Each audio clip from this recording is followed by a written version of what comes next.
Most people use the words shame and guilt as if they mean the same thing. They do not.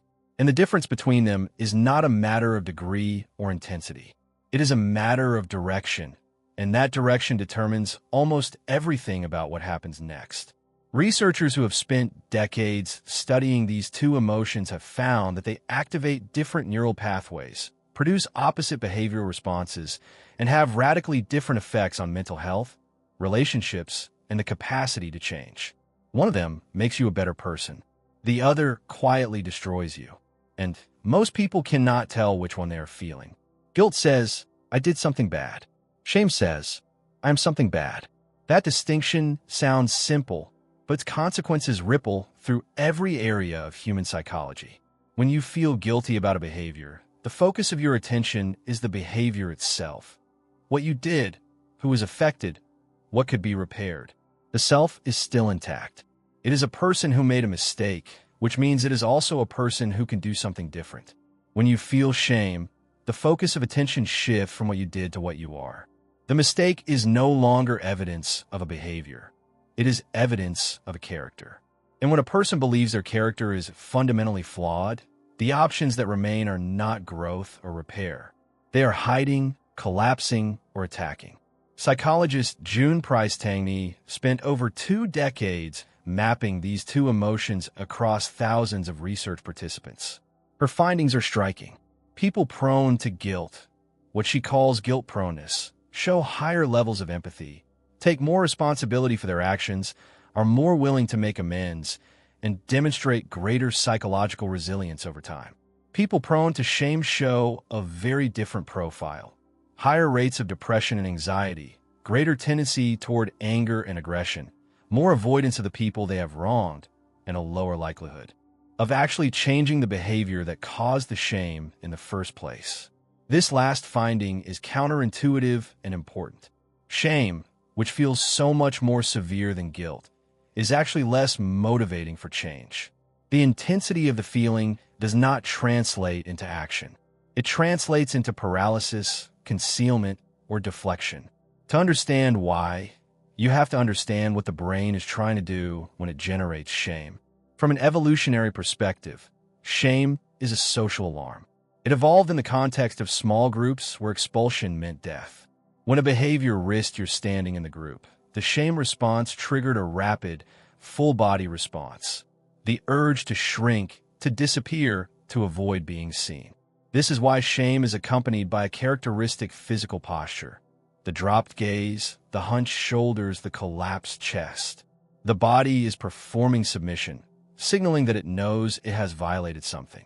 The problem is that this ancient alarm system was calibrated for behavioral violations, but human psychology has an almost unlimited capacity to extend it inward, from a thing done to the person doing it.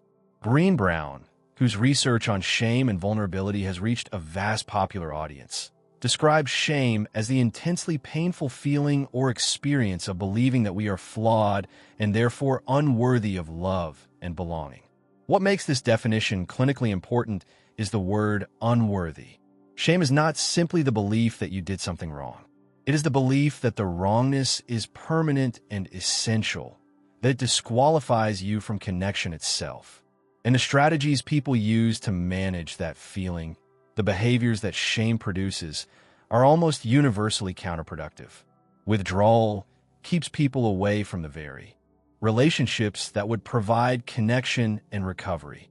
Aggression and blame redirect the shame outward, temporarily relieving the internal pressure while creating new damage in relationships. And perfectionism, one of the most common shame responses, operates as a preemptive defense. If I am flawless, there is nothing for shame to attach to. The problem is that perfectionism also amplifies shame when, inevitably, imperfection appears. This is where the distinction between shame and guilt becomes most practically important, in how each emotion affects the behavior of the person experiencing it toward the person they wronged. Research by Tangney and colleagues found that when people feel guilty about having harmed someone, they're significantly more likely to approach that person, apologize, and attempt to repair the relationship. But when people feel shame about the same situation, they're significantly more likely to avoid the person entirely or to become angry at them, unconsciously blaming the victim for being the person in whose eyes they feel diminished. This is a mechanism of enormous consequence in relationships, because it means that the person who wronged you and is now avoiding you or being cold to you may not be indifferent to what they did. They may be overwhelmed by shame, and their avoidance or anger is a defense against the unbearable feeling of being fully seen in their failure.